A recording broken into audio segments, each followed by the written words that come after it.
Здравствуйте, на телеканале «Новый век», программа «Вызов 112». В студии Сергей Хайдаров. И сегодня мы расскажем подробности страшной аварии в Пестричинском районе. Эта машина пошла на обгон «Мерседес» и не успевала. Две «Лады» после мощного лобового столкновения превратились в груды металлолома. Школьница попала под колеса грузовика на улице Халезова. За полметра, наверное, она увидела меня, начала. Хотела убежать, упала она. Почему она не слышала громкого сигнала «Газели»? А также найдены человеческие кости и череп. Это и не только прямо сейчас.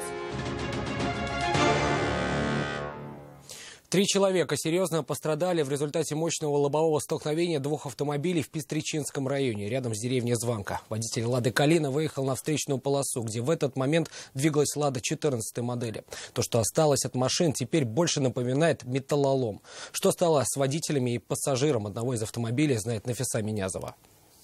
Я приехал, их уже увезли в больницу.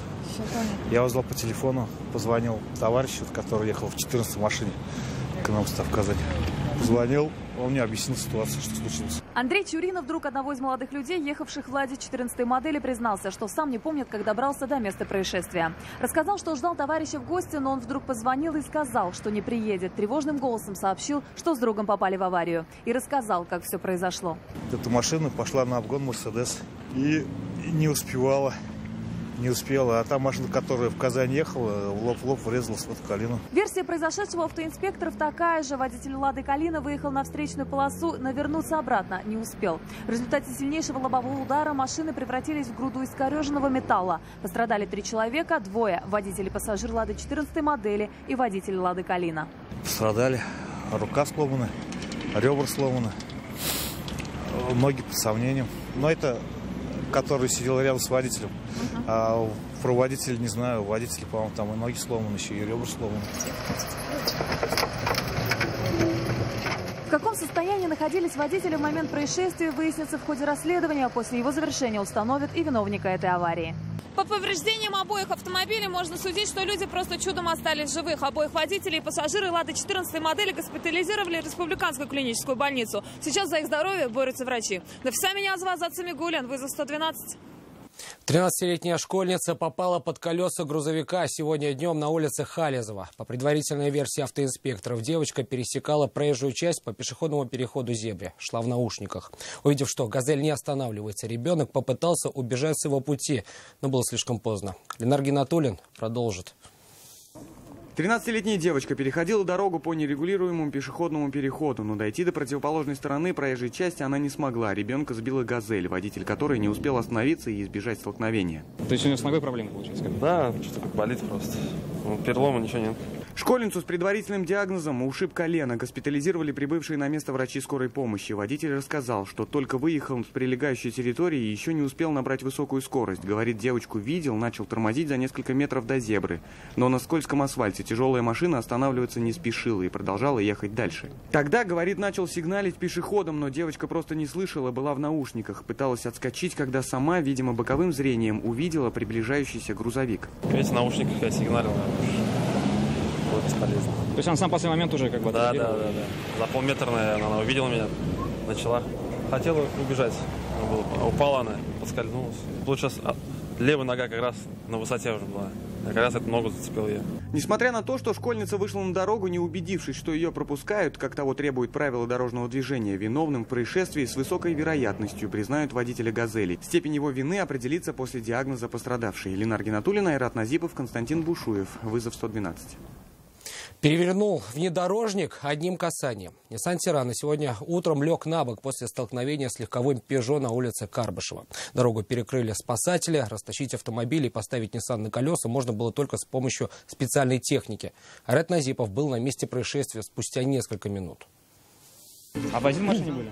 Нет, вдвоем. Ну, не пострадал? Нет. Несмотря на серьезные повреждения автомобиля, помощь медиков не потребовалась ни водителям, ни пассажирам. Отойдя от шока, участники аварии рассказали свои версии произошедшего. Владелец опрокинутого Ниссана говорит, что ехал по главной дороге. Он уже вылез на дорогу, я уходил от него влево. от бампера откинуло на бордюр, а от бордюра перевернуло. Своей версией поделился и второй водитель. Молодой человек выезжал с прилегающей территории на дорогу и планировал повернуть налево, откуда как раз двигался Nissan. С стороны машины не было заметно. Когда я выехал оттуда, уже с той стороны машина ехала, которая не успела затормозить. И вот такие последствия. По правилам дорожного движения, водитель, выезжающий с прилегающей территории, обязан пропустить тех, кто едет по главной дороге. Впрочем, молодой человек не спешил признавать свою вину. Будет решать суд, как бы не я, поэтому надеюсь, что будет в мою пользу, так как по финансовой части у меня свою машину восстановить финансов не хватит в данный момент, поэтому не то, что чужую. А страховка есть вообще у вас? Увы, к сожалению, нет. Я машину совсем недавно приобрел, не успел ни страховку ни на себя оформить. Обе машины переградили и без того узкий проезд. После оформления аварии автомобили убрали с проезжей части только с помощью спасателей. Причиненный ущерб еще только предстоит установить. Однако невооруженным взглядом понятно, что убыток ударит по карману виновника аварии. Айрат Назипов, Константин Бушуев, вызов 112. Человеческий череп и кости нашли в поселке городского типа Урусу в Ютазинском районе. Обнаружили их в нескольких пакетах на глубине 1,5 метра в погребе гаража, принадлежащем женщине, бесследно пропавшей 13 лет назад. Тогда ей было 33 года. Оперативники предположили, что останки принадлежат как раз пропавшей владелице бокса. По данному факту Следственным органом Следственного комитета Российской Федерации по Республике Татарстан возбуждено уголовное дело по статье убийства. В настоящее время по делу назначена судебно-медицинская, а также молекулярно-генетическая экспертиза. Проводятся следственные действия и оперативно-розыскные мероприятия, направленные на установление всех обстоятельств произошедшего. Расследование уголовного дела продолжается.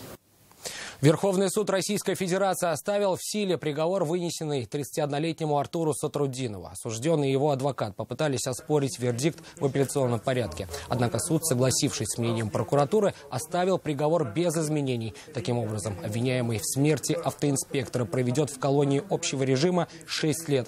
Его также лишили водительских прав на 2,5 года. Напомним, Артур Сатрудинов устроил смертельную аварию с патрульным автомобилем в ночь с 27 на 28 апреля. Один автоинспектор скончался на месте происшествия, другой был госпитализирован в больницу с сотрясением мозга. Признали виновным. Сегодня Верховный суд Татарстана вынес приговор в отношении 28-летнего Евгения Пеннера. Напомним, жителя Новосибирска задержали с 10 килограммами наркотиков. Их, по мнению государственного обвинения, он вез в разные города России. В их числе была и Казань. Какое наказание назначил подсудимому суд, расскажет Анна Городнова. 28-летний Евгений Пеннер уже имеет за своими плечами несколько судимостей. Сегодня он выслушал приговор уже по обвинению в хранении, перевозке и сбытии наркотиков в особо крупном размере. По материалам уголовного дела житель Новосибирска забирал закладки в Московской области и перевозил их в другие города страны. В Екатеринбурге, в Перми, ну это не по нашим эпизодам, у нас только деревня, значит, Савино, Верхнеуслонского района. А так оговаривалось 300 тысяч ему за перевозку, вне зависимости от партии. По его показаниям предшествующим, значит, за прошлые закладки 1 700 000 он поднял. Насладиться финансовой выгодой Евгений Пеннер не успел. Мужчина был задержан в Московской области по пути в столицу Татарстана 25 мая. В его машине сотрудники ФСБ обнаружили 10 килограммов наркотиков. Понимая ситуацию, он пошел на сотрудничество со стражами порядка. Он сразу свои телефоны предъявил задержавшему сотрудникам коды от сайтов, где он там общался с вот этими своими, скажем так, вышестоящими лицами. Вот, всю эту переписку показал. То есть он сразу признался. Но как не признаваться, если у тебя 10 килограмм наркотиков? Свою вину подсудимый полностью признал. Суд назначил ему наказание в виде 16 лет лишения свободы в исправительной колонии строгого режима. Сторона защиты таким приговором осталась недовольна. Считаем, что наказание в виде 16 лет лишения свободы является излишне суровым для моего подзащитного. Он вину полностью признавал, активно сотрудничал со следствием. Только благодаря его активной позиции и тому, что он сразу же выдал наркотические средства, сообщил все пароли, которые у него имелись на телефонах, сообщил, значит, где были заложены закладки. Только благодаря его позиции я считаю, что преступление было раскрыто. Судом полагаю, что это в должной мере не было учтено, и мы обязательно приговор будем обжаловать в Верховный суд Российской Федерации. На обжалование приговора у обеих сторон есть 10 дней. Анна Городнова, Айрат Назипов, Константин Бушуев, вызов 112. Это все, о чем мы успели вам рассказать. В студии был Сергей Хайдаров. До встречи. И не бросайте вызов судьбе. Вдруг она его примет.